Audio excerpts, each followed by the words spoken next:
ಖಂ ಮನೋ ಬುದ್ಧಿರೇವ ಚ ಅಹಂಕಾರ ಇತಿ ಯಮ್ಮೆ ಭಿನ್ನ ಪ್ರಕೃತಿರಷ್ಟಧಾ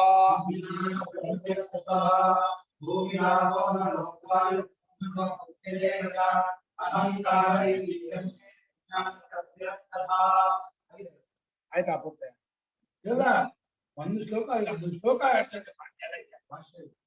ಭಾಷೆ ಅರ್ಧನಾಗಿಲ್ಲ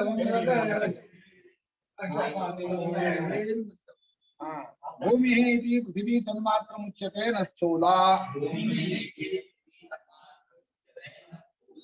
ಭಿನ್ನ ಪ್ರಕೃತಿರಷ್ಟಧಾ ಇತಿ ವಚನಾತ್ ತಥಾ ಅಬಾಧಯೋಪಿ ತನ್ಮಾತ್ರಾಣ್ಯೇವ ಉಚ್ಯಂತೆ. ಈಗ ಪರಮಾತ್ಮ ಪರಾಪರ ಪ್ರಕೃತಿಯನ್ನು ವಿಭಾಗವನ್ನು ಮಾಡಿಕೊಂಡು ಪರಮಾರ್ಥ ತತ್ವವನ್ನು ತಿಳಿಸಬೇಕು ಅಂತ ಪ್ರಾರಂಭ ಮಾಡಿದ್ದಾನೆ. ಇಲ್ಲಿ ಶಾಸ್ತ್ರಾರ್ಥ ಜ್ಞಾನವನ್ನ ಜ್ಞಾನ ಅಂತಲೂ ಸ್ವಾನುಭವವನ್ನ ವಿಜ್ಞಾನ ಅಂತಲೂ ಕರೆದಿದ್ದಾನೆ. ಜ್ಞಾನಂ ವಿಜ್ಞಾನ ಸಹಿತಂ ಅಲ್ಲ, ಸ್ವಾನುಭವ ಯುಕ್ತಂ ಜ್ಞಾನಂ ಅಂತ ಭಾಷೆಕಾರ ಬರ್ದಿರೋದು. ನಮ್ಮ ಅನುಭವ ನೋಡ್ಕೊಂಡ್ರೆ ಗೊತ್ತಾಗತ್ತೆ. ಏನು ಅನುಭವದಿಂದ ತಿಳ್ಕೊಳ್ಬೇಕಾದ್ದೇನು ಅಂದ್ರೆ, ಈ ಪ್ರಪಂಚ ಇದೆಯಲ್ಲ ಪೂರ್ಣವಾಗಿ, ಈ ಪ್ರಪಂಚವನ್ನ ಎರಡು ಭಾಗ ಮಾಡಿದ. ಯಾಕಂದ್ರೆ ಪ್ರಪಂಚವೇ ಪರಮಾತ್ಮನನ್ನು ತಿಳಿಯುವುದಕ್ಕೆ ದ್ವಾರ, ಅಂದ್ರೆ ಅದರ ಮೂಲಕ ತಿಳ್ಕೊಳ್ಳೋದು. ಇಲ್ಲಿ ಕಾಣ್ತಾ ಇರೋದು ಪರಾಪರ ಪ್ರಕೃತಿ ಎರಡು. ಪರಾಪ್ರಕೃತಿ ಇದ್ರು ಒಂದೇ ಒಬ್ಬ, ಯಾರವನೋ ಜೀವ, ಈಗ ಸದ್ಯಕ್ಕೆ ಜೀವ.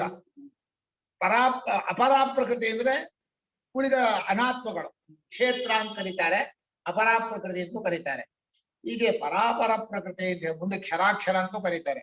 ಆದ್ರೆ ಆ ಕ್ಷರಾಕ್ಷರಕ್ಕೆ ಸ್ವಲ್ಪ ವ್ಯತ್ಯಾಸ ಇದೆ. ಇಲ್ಲಿ ಜೀವ ಮತ್ತು ಅಪರಾಪ್ರಕೃತಿಗಳು ಈ ಜಗತ್ತಿಗೆ ಕಾರಣ ಅಂತ ಹೇಳಿ ಕ್ಷೇತ್ರ ಸರಿ ಆಯ್ತು. ಈ ಇವರಿಬ್ಬರ ಸಂಬಂಧದಿಂದಲೇ ಜಗತ್ತೆಲ್ಲ ನಮ್ಗೆ ಹುಟ್ಟಿದೆ. ಇವರು ಹುಟ್ಟಿರೋರು, ಇವರಿಬ್ಬರ ಸಂಬಂಧದಿಂದಲೇ ಜಗತ್ತು ಹುಟ್ಟಿದೆ. ನಾನೇ ಕಾರಣ ಅಂತ 3 ವಾಕ್ಯವನ್ನು ಹೇಳ್ತಾರೆ. ಈ ಜಗತ್ತಿಗೆ ಕಾರಣ ಯಾರೋ? ಪರಮಾತ್ಮನೇ. ಯಾವ ದ್ವಾರ? ಪರಾಪರ ಪ್ರಕೃತಿ ದ್ವಾರ. ಹಾಗಂದ್ರೆ ಪರಾಪರ ಪ್ರಕೃತಿಗಳ ಮೂಲಕವಾಗಿ ತಿಳ್ಕೊಳ್ಬೇಕಾದ್ರಿಂದ ಅವುಗಳನ್ನ ಇಟ್ಕೊಂಡು ನೀವು ಪರಮಾತ್ಮನ ತಿಳ್ಕೊಬೇಕು. ಜಗತ್ ಕಾರಣನಾಗಿ ನಾನು ಇದೀನಿ ಅಂತ ಹೇಳೋಕ್ಕೋಸ್ಕರವಾಗಿ ಮೊದಲು ಅಪರಾಪ್ರಕೃತಿಯನ್ನು ವರ್ಣನೆ ಮಾಡ್ತಾರೆ. ಅಪರಾಪ್ರಕೃತಿ ವರ್ಣನೆ ಮಾಡುವಾಗ ಪಂಚಮಹಾಭೂತಗಳನ್ನು ಹೇಳಿ ಆಮೇಲೆ ಖಂ ಮನೋ ಬುದ್ಧಿರೇವಚ ಅಂತ 3 ಸೇರಿಸಿ 8 ಅಂತ ಮಾಡ್ತಾನೆ. ಪಂಚಭೂತಗಳನ್ನು ಹೇಳುವಾಗ ತನ್ಮಾತ್ರಗಳನ್ನು ಹೇಳ್ತಾನೆ. ಯಾಕಂದ್ರೆ ಭಿನ್ನ ಪ್ರಕೃತಿ ಅಷ್ಟಧ ಅಂತ ಪ್ರಕೃತಿಯಿಂದ ಶಬ್ದಕ್ಕೆ ತನ್ಮಾತ್ರ ಹೆಸರು. ಪೃಥಿವಿ ತನ್ಮಾತ್ರ ಅಂದ್ರೆ ಪ್ಯೂರ್ ಪೃಥಿವಿ. ಬರೀ ಪೃಥಿವಿ ಅಂಶವೇ ಇರ್ಬೇಕು, ಬರೀ ನೀರಿನ ಅಂಶವೇ ಇರ್ಬೇಕು, ಬರೀ ತೇಜಸ್ಸಿನ ಅಂಶ. ಹೀಗೆ ಪಂಚಭೂತಗಳ ತನ್ಮಾತ್ರ ಅಂತ ಕರೀತಾರೆ. ಅದು ವ್ಯವಹಾರಕ್ಕೆ ಬರೋಲ್ಲ. ವ್ಯವಹಾರಕ್ಕೆ ಬರುವ ಹಾಗಾಗಿ ಪಂಚೀಕರಣ ಆಗಿರತ್ತೆ. ಒಂದರಲ್ಲಿ ಉಳಿದ ಅಂಶಗಳು ಬೆರಕೆ ಆದ್ಮೇಲೆ ನಮಗೆ ಅದು ವ್ಯವಹಾರಕ್ಕೆ ಬರುತ್ತೆ. ಹೇಗೆ ಚಿನ್ನ ಸ್ವಲ್ಪ ಮಿಶ್ರ ಮಾಡಿದ್ರೆ ಆಭರಣಗಳಾಗತ್ತೆ. ಪ್ಯೂರ್ ಅಪರಂಜಿ ಚಿನ್ನವನ್ನ ಆಭರಣ ಮಾಡಕ್ ಬರೋಲ್ಲ. ಹಾಗೆ ಪ್ಯೂರ್ ಆಗಿರುವ ತನ್ಮಾತ್ರಗಳು ವ್ಯವಹಾರಕ್ಕೆ ಉಪಯೋಗ ಆಗಲ್ಲ. ಆದ್ರೆ ಈ ತತ್ವಕ್ಕೆ ಅನುಕೂಲವಾಗಿದೆ. ಅದನ್ನ ಮಿಶ್ರ ಮಾಡದ ಪ್ರಕೃತಿಗಳನ್ನ ತಿಳ್ಕೋಬೇಕು. ಮಿಶ್ರವಾದದ್ದೇ ವ್ಯವಹಾರಕ್ಕೆ ಬರುತ್ತೆ. ಈಗ ಶರೀರ ಇದೆಯಲ್ಲ, ಪಂಚಭೂತಗಳ ಮಿಶ್ರವಾದ್ರಿಂದ ಇದು ವ್ಯವಹಾರ ಯೋಗ್ಯ. ಇದು ಪಂಚಭೂತಗಳ ತನ್ಮಾತ್ರೆ ಆಗ್ಬಿಟ್ರೆ ವ್ಯವಹಾರಕ್ಕೆ ಬರೋಲ್ಲ. ಇದೇ ಮಿಶ್ರವಾದ ಮೇಲೆ ಇದರಿಂದ ತೋರುವ ಜಗತ್ತೆಲ್ಲವೂ ಪಂಚಭೂತಗಳೆಲ್ಲವೂ ಮಿಶ್ರಗಳೇ. ಅಂದ್ರೆ ಪಂಚಭೂತಗಳು ಬೇರೆ, ಪಂಚಭೂತಗಳ ತನ್ಮಾತ್ರಗಳು ಬೇರೆ. ಇಲ್ಲಿ ತನ್ಮಾತ್ರ ಅಂದ್ರೆ ತದೇವ ತನ್ಮಾತ್ರ. ಪೃಥಿವೀ ಏವ ಪೃಥಿವೀ ತನ್ಮಾತ್ರಂ. ಬರೀ ಪೃಥಿವಿಯೇ ಇರ್ಬೇಕು, ಬರೀ ಅಪ್ಪೇ ಇರ್ಬೇಕು, ಅಪ್ ತನ್ಮಾತ್ರಂ, ಬರೀ ತೇಜೋ ತನ್ಮಾತ್ರಂ ಅಷ್ಟೇ. ಹೀಗೆ ನ ಸ್ಥೂಲ ಅಂದ್ರು. ಉಳಿದದ್ದು ಬೆರಕೆ ಆದ್ರೆ ಸ್ಥೂಲ, ಇಲ್ಲವರು ಸೂಕ್ಷ್ಮ ಅಂತ ಹೇಳ್ತೀವಿ. ಭೂತ ಸೂಕ್ಷ್ಮಗಳು ಸ್ಥೂಲ ಭೂತಗಳು. ಭೂತಗಳ ಸೂಕ್ಷ್ಮವನ್ನ ಭೂತ ತನ್ಮಾತ್ರ, ಸ್ಥೂಲ ಭೂತಗಳು ವ್ಯವಹಾರಕ್ಕೆ ಬರುವಂತಹದ್ದು. ಹೀಗೆ 5 ಕೂಡ ತಥಾ ಅಬಾಧಯೋಪಿ ತನ್ಮಾತ್ರಾಣ್ಯೇವ ಉಚ್ಯಂತೆ. ಅಪ್ಪು, ತೇಜಸ್ಸು, ವಾಯು, ಆಕಾಶ ಇದು ಕೂಡ ತನ್ಮಾತ್ರಗಳೇ ಹೇಳ್ತಾರೆ ಅಂತ ಹೇಳಿದ್ರು. ಈಗ ಆಪಹ, ಅನಲಹ, ವಾಯು, ಖಂ ಇದೇ ಅಬಾದಿಗಳು. ಅಂದ್ರೆ ಅಪ್ ಆದಿ ಅಬಾದಿ ಯಾವ ಸಂಬಂಧ ಹೇಳ್ತದೆ? ಪ್ರಶ್ನ. ಅಪ್ ಅಂದ್ರೆ ಆಪ. ಆಪಹನ ಪ್ರಶ್ನೆ ಏಕವಚನ. 7 ವಿಭಕ್ತಿ ಬರುತ್ತಾನ ಆಪಹ. ಹೇಳಕ್ ಬರ್ತಾನ ಆ ಬಹುವಚನ ಮಾತ್ರ ಹೇಳ್ಬೇಕು. ಅಪಹ ಅಂತ ಹೇಳ. ಅಪಹ ಅದ್ಭಿ ಅದ್ಭ್ಯ ಅದ್ಭ್ಯ ಅಪಾಂ ಅಪ್ಸು ಹೇಳೋದು. ಏನ್ ಬೇಕೋ ಅದು ಮನಸ್ಸಿಗೆ ಬರಬೇಕು, ಅಷ್ಟು ಅಭ್ಯಾಸ ಮಾಡ್ಬೇಕು ನೀನು. ಆಪಹನಾಗ ಏಕವಚನ ಇಲ್ಲ. ಈಗ ನೀರು ಅನ್ನೋದು ನೀರಿನ ತನ್ಮಾತ್ರ, ವಾಯು ಅನಲ ಅಂದ್ರೆ ತೇಜಸ್ಸು, ತೇಜೋ ತನ್ಮಾತ್ರಗಳು, ವಾಯು ವಾಯುವಿನ ತನ್ಮಾತ್ರ, ಖಂ ಅಂದ್ರೆ ಆಕಾಶ. ಇಲ್ಲಿಗೆ ಪಂಚ ತನ್ಮಾತ್ರಗಳಾಯ್ತು. ಇಲ್ಲಿ ಮುಂದಕ್ಕೆ ಪ್ರಕೃತಿಯನ್ನು ಹೇಳುವಾಗ ಅದಕ್ಕೆ ಕಾರಣವಾದದ್ದನ್ನ ಇಟ್ಕೊಂಡೇ ಪ್ರಕೃತಿ ಅಂತ ಹೇಳ್ತಾರೆ. ಮನಸ್ಸು ಅನ್ನೋದು ವ್ಯವಹಾರ, ಮನಸ್ಸಿಗೆ ಕಾರಣವಾದದ್ದು ಅಹಂಕಾರವನ್ನ ಇಲ್ಲಿ ಅಹಂಕಾರ ತತ್ವ ಅಂತ ಹೇಳ್ಬೇಕು. ಮನಃ ಇತಿ ಮನಸಃ ಕಾರಣಂ ಅಹಂಕಾರ ಗೃಹ್ಯತೆ. ಮನಸ್ಸನ್ನ ಶಬ್ದಕ್ಕೆ ಮನಸ್ಸಿಗೆ ಕಾರಣವಾದಂಥ ಅಹಂಕಾರ ತತ್ವ ಅಂತ ಇದು ಸಾಂಖ್ಯರ ಪ್ರಕ್ರಿಯೆಯಲ್ಲಿದೆ. ಮಹತ್ವ ಎಂತದ ಬುದ್ಧಿ ಅವ್ಯಾಕೃತ ಅಂತ ಮೂರನ್ನು ಹೇಳ್ತಿದ್ದೆ. ಅದನ್ನ ಮನಸ್ಸಿಗೆ ಕಾರಣವಾದಂತ ಅಹಂಕಾರವನ್ನ ಮನಃ ಅಂತ ಕರೆದಿದ್ದಾರೆ. ಬುದ್ಧಿ ಇತಿ ಅಹಂಕಾರ ಕಾರಣಂ ಮಹತ್ತತ್ವಂ. ಬುದ್ಧಿ ಅಂದ್ರೆ ಅಹಂಕಾರಕ್ಕೂ ಕಾರಣವಾದ ಮಹತ್ತತ್ವ, ಅಂದ್ರೆ ಅಹಂಕಾರ ಬರೋದಕ್ಕೆ ಆಧಾರ. ಅಹಂಕಾರ ಅನ್ನೋದು ಒಂದು ತತ್ವ, ಅದು ಹುಟ್ಟೋದಕ್ಕೆ ಕಾರಣವಾದಂತಹದ್ದು. ಸಾಂಖ್ಯರ ಪ್ರಕ್ರಿಯೆಯಲ್ಲಿ ಬರುತ್ತೆ. ಮಹದಾದ್ಯ ಪ್ರಕೃತಿ ವಿಕತೆಯ ಸಪ್ತ, ಮಹತ್ವ ಅಹಂಕಾರ ಪಂಚಭೂತಗಳು ಇದು 7, ಅದು ಪ್ರಕೃತಿಯೂ ಹೌದು ವಿಕೃತಿಯೂ ಹೌದು ಅಂತ ಅದನ್ನೇ ಇಲ್ಲಿ ಅನುವಾದ ಮಾಡ್ತಾ ಇದ್ದಾನೆ. ಮಹತ್ತತ್ವ ಅಹಂಕಾರ ಇತಿ ಅವಿದ್ಯಾ ಸಂಯುಕ್ತಂ ಅವ್ಯಕ್ತಂ. ಸಂಯುಕ್ತಂ ಅಂದ್ರೆ ಕಲ್ಪಿತಂ ಅನ್ನೋ ಅರ್ಥ ಅಲ್ಲ. ಸಂಯುಕ್ತಂ ಅವಿದ್ಯಾ ಲಕ್ಷಿತಂ, ಅವಿದ್ಯಾ ಪ್ರತಿಪಸ್ಥಾಪಿತಂ, ಅವಿದ್ಯಾ ಸಂಯುಕ್ತಂ ಅಂತ ಬರ್ದಿದ್ದಾರೆ. ಇಲ್ಲಿ ಅವಿದ್ಯೆಯಿಂದ ಕಲ್ಪಿತವಾದದ್ದು ಎಲ್ಲವೂ ಆದ್ರೂ ವಿಶೇಷವಾಗಿ ಅವ್ಯಕ್ತವನ್ನು ಊಹೆಯಿಂದಲೇ ಹೇಳಬೇಕು. ಅವ್ಯಕ್ತ ಅವ್ಯಾಕೃತ ಅನ್ನೋದು ಈ ಪ್ರಪಂಚದ ಬೀಜಾವಸ್ಥೆ ಅಂತ ಹೇಳಿದ್ರು. ಈ ಪ್ರಪಂಚ ಎಷ್ಟು ನಾಮರೂಪಗಳಿದೆಯೋ ಅದು ಪ್ರಳಯ ಕಾಲದಲ್ಲಿ ಅವ್ಯಾಕೃತವಾಗಿ ಅವ್ಯಕ್ತವಾಗಿ ಬೀಜ ರೂಪವಾಗಿ ಇರುತ್ತೆ. ನಮ್ ನಿದ್ದೆಲೂ ಹಾಗೆ ಇರುತ್ತೆ. ಅದಕ್ಕೆ ಅವ್ಯಕ್ತ ಅಂತ ಹೆಸರು. ಆ ಅವ್ಯಕ್ತವೇ ಪುನಃ ವ್ಯಕ್ತವಾಗತ್ತೆ. ಅದು ಈ 8 ಕೂಡ ಅಪರಾಪ್ರಕೃತಿ. ಅವ್ಯಾಕೃತದವರೆಗೆ ಎಲ್ಲ ಅಪರಾಪ್ರಕೃತಿ. ಯಾಕೆ ಅಪರಾಪ್ರಕೃತಿ ಅಂದ್ರೆ ಚೇತನ ಇಲ್ಲ, ಅನಾತ್ಮ. ಅನಾತ್ಮವಾಗಿ ಅಚೇತನವಾಗಿರೋದ್ರಿಂದ ಅದನ್ನ ಕ್ಷೇತ್ರ ಅಪರಾಪ್ರಕೃತಿ ಅಂತ ಕರೀತಾರೆ. ಈ 8 ಇದರಲ್ಲಿ ಏನು ಸ್ವಭಾವ ಅಂದ್ರೆ ಎಲ್ಲವೂ ಅಚೇತನದಲ್ಲೇ ಕ್ರಿಯೆ ಇರೋದು, ಚೇತನದಲ್ಲಿ ಕ್ರಿಯೆ ಇಲ್ಲ. ಎಲ್ಲಿ ಕ್ರಿಯೆ ಕಾಣಿಸತ್ತೋ ಅದೆಲ್ಲ ಏನೋ ಅಚೇತನ. ಅದ್ ನೆನ್ಪಿಟ್ಕೊಂಡ್ಬಿಡ್ಬೇಕು. ಕ್ರಿಯೆ ಉದ್ದೇಶ, ಕ್ರಿಯೆ ಯಾರಿಗೋಸ್ಕರ ಮಾಡ್ತೀವೋ ಅದು ಚೇತನ ಇರುತ್ತೆ. ಅದು ಬೇರೆ ಶಕ್ತಿ ಕ್ರಿಯೆಯ, ಅದು ನೀವು ಹೇಳೋದು ಕ್ರಿಯೆಗೆ ಶಕ್ತಿ ಪರಮಾತ್ಮನದು. ಕ್ರಿಯೆ ಕಾಣಿಸ್ತಾ ಇರೋದು ಅಚೇತನದಲ್ಲಿ.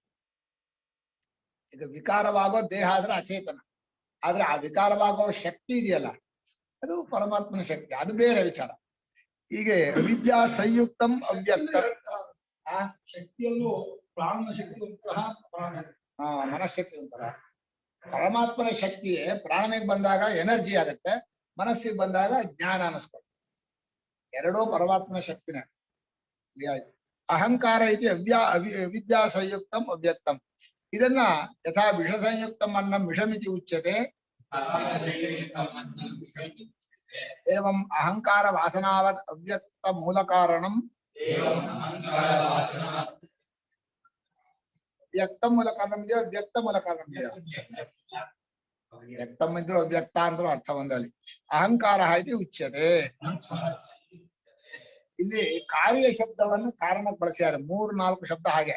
ಮನಸ್ಸು ಅಂದ್ರೆ ಮನಸ್ಸಿಗೆ ಕಾರಣವಾದ ಅಹಂಕಾರ, ಬುದ್ಧಿ ಅಂದ್ರೆ ಅಹಂಕಾರ ಕಾರಣವಾದ ಮಹತ್ತತ್ವ ಅಂತ ಕಾರ್ಯದ ಶಬ್ದವನ್ನ ಕಾರಣಕ್ಕೆ ಬಳಸೋದು.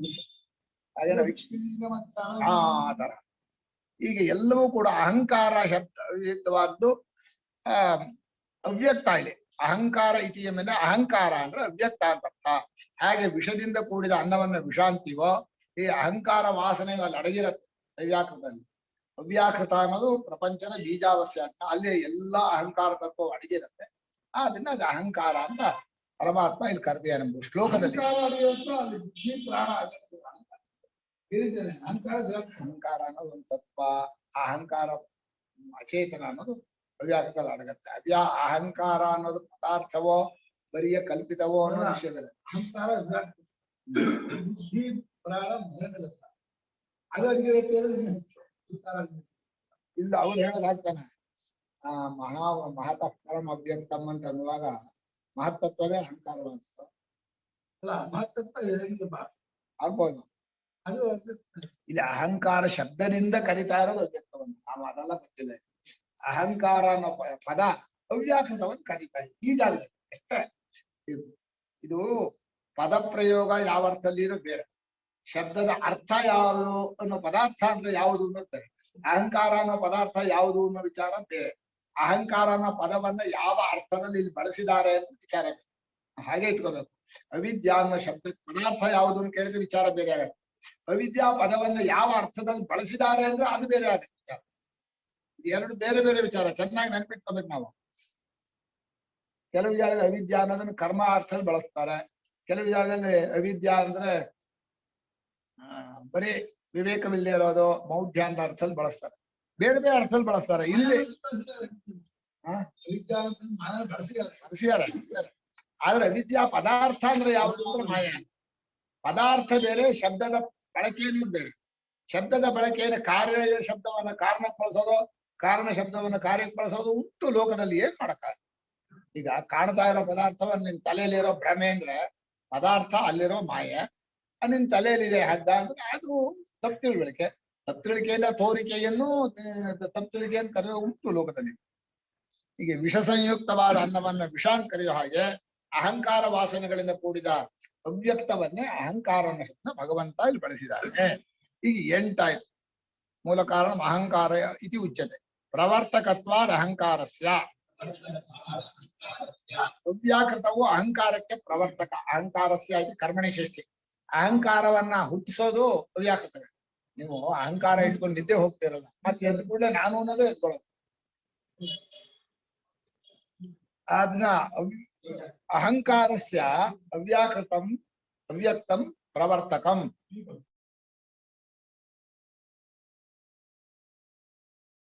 ಇಂಗ್ಲಿಷ್ ಬುಕ್ ಇದೆ ಗುರುಗಳ ನನ್ನ ಹತ್ರ. ಇಲ್ಲಿ ಬರ್ದಿರೋದು ಇಟ್ಸ್ ಮೈ 8 fold ನೇಚರ್ ಅಂತ ಭಗವಂತ ಹೇಳೋದು. ನಂದು ಇದು 8 fold ನೇಚರ್ ಅಂತ ಅಲ್ವಾ. ಸೊ 8 fold ನೇಚರ್ ಅಂದ್ರೆ ಇದೆಲ್ಲ ನನ್ನ ಪ್ರಕೃತಿ ಸಂಬಂಧಪಟ್ಟಿರೋ ನೇಚರ್ ಅಂತ ನಾ ಹೆಂಗ್ ಅರ್ಥ ಮಾಡ್ಕೋಬೇಕು? ಇದು ಭೂಮಿ, ರಾಪೋ, ನಲ, ವಾಯು. ಅದರಲ್ಲಿ ಪ್ರಧಾನವಾದದ್ದು ಅವ್ಯಾಕೃತ.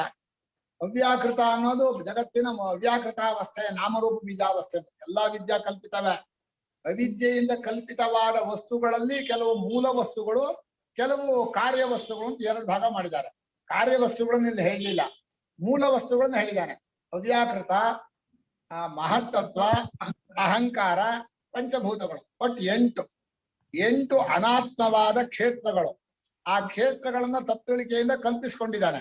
ಆ ತಪ್ಪುಳಿಕೆಯಿಂದ ಕಲ್ಪಿಸೋದು ಜೀವ ಒಬ್ಬ ಬೇಕಲ್ಲ, ಅವನು ಪರಾಪ್ರಕೃತಿ.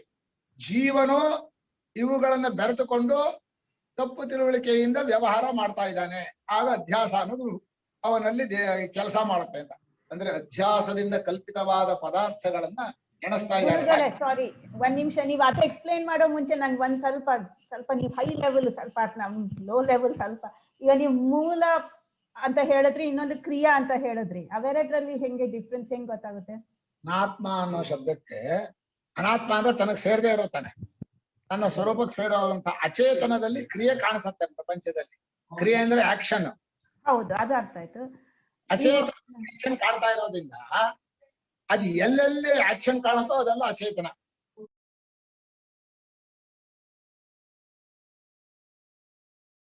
ತಾನು ಕ್ರಿಯೆ ಇಲ್ಲದೆ ಹೋದ್ರು ಆಯಾ ಕ್ರಿಯೆಗಳನ್ನ ಅದನ್ನ ಪ್ರವೃತ್ತಿ ಬೀಜವಾಗಿದೆ. ಇತೀಯಂ ಯಥೋಕ್ತ ಪ್ರಕೃತಿ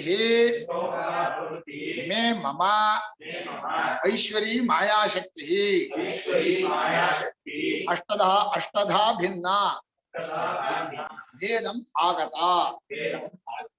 ಹೀಗೆ ಈ ಪ್ರಕಾರವಾಗಿ ಅವಿದ್ಯೆಯಿಂದ ಕಲ್ಪಿತವಾದ ಪ್ರಕೃತಿ ಅಂದ್ರೆ ಮೂಲ ವಸ್ತುಗಳು 8. ಅದು ಈಶ್ವರನಲ್ಲೇ ಕಲ್ಪಿತವಾಗಿದೆ, ಈಶ್ವರನಿಗೆ ಅಧೀನವಾಗಿದೆ. ಆದ್ರೆ ಅದು ಕಲ್ಪಿತ ವಸ್ತುವೆಲ್ಲ ತೋರಿಕೆ ಮಾತ್ರ. ಆದ್ರೆ ಮಾಯಾಶಕ್ತಿ ಅಂತ ಹೇಳ್ತೀವಿ. ಮಾಯಾ ಅನ್ನುವಂತಹ ಶಕ್ತಿ ಇದು ಈಶ್ವರನ ಅಧೀನವಾದದ್ದು. 8 ಪ್ರಕಾರವಾಗಿದೆ ಅಂತ ಹೇಳಿ ಒಂದೇ ಹಾವಿನಲ್ಲಿ ಖಾನಿಲಾಜ್ಞ ಧರಿತ್ರ್ಯಂತಂ ಸರ್ಪಣಿ ಓದ್ಗತಂ ಯಥ ಅಂತ ಹೇಳಿದಾಗ ಎಲ್ಲ ಕೋಲು ಮಾಲೆ ನೆಲ್ಲಿ ಬಿರುಕು ನೆರಳು ಏನೇನೋ ಕಲ್ಪನೆ. ಯಾಕೆ ಈ ರೀತಿ ಕಲ್ಪನೆ ಮಾಡಿದ್ರು ಅಂತ ಯಾಕೇನು ಕೇಳ್ಕೊಡುದು. ಕಲ್ಪನೆ ಮಾಡಿ ಬಂದ್ಬಿಟ್ಟಿದೆ, ಅವುಗಳು ಸೇರ್ಕೊಂಡಿದ್ದಾನೆ, ಆ ಕ್ರಿಯೆಯಲ್ಲಿ ನಾನು ಅಂತ ಹಾಕೊಂಡಿದ್ದಾನೆ. ಈ ರೀತಿ ಕಲ್ಪಿತ ವಸ್ತುಗಳ ರಾಶಿ ಇಷ್ಟು. ಯಾವ್ದಕ್ಕೆ ಕಲ್ಪಿತ ವಸ್ತು ರಾಶಿ ಅಂತ ಹೇಳಿದ ಅಂದ್ರೆ ಅದೆಲ್ಲ ಬಿಡಬೇಕು ನಾನು ಅನ್ನೋದನ್ನಲ್ಲಿ. ನಾನು ಅನ್ನೋದು ಈ 8 ಪ್ರಕೃತಿಗಳಲ್ಲಿ ಸೇರ್ಕೊಂಡಿದೆಯಲ್ಲ, ಅಲ್ಲಿಂದ ತೆಗೆದು ಬಿಟ್ಟು ಕೇವಲನಾದ ಆತ್ಮ ನೀಡೋಕೋಸ್ಕರವಾಗಿ ಪ್ರಕೃತಿಯನ್ನ ವಿವೇಕ ಮಾಡ್ತಾ ಇದ್ದಾನೆ. ಈಗ ಅಪರೇಯಮಿತ ಸ್ವನ್ಯಾಂ ಪ್ರಕೃತಿಂ ವಿದ್ಧಿ ಮೇ ಪರಾಂ ಜೀವಭೂತಾಂ ಮಹಾಬಾಹೋ ಯಯೇದಂ ಧಾರ್ಯತೆ ಜಗತ್. ಅಪರೇಯಮಿತ ಸ್ವನ್ಯಾಂ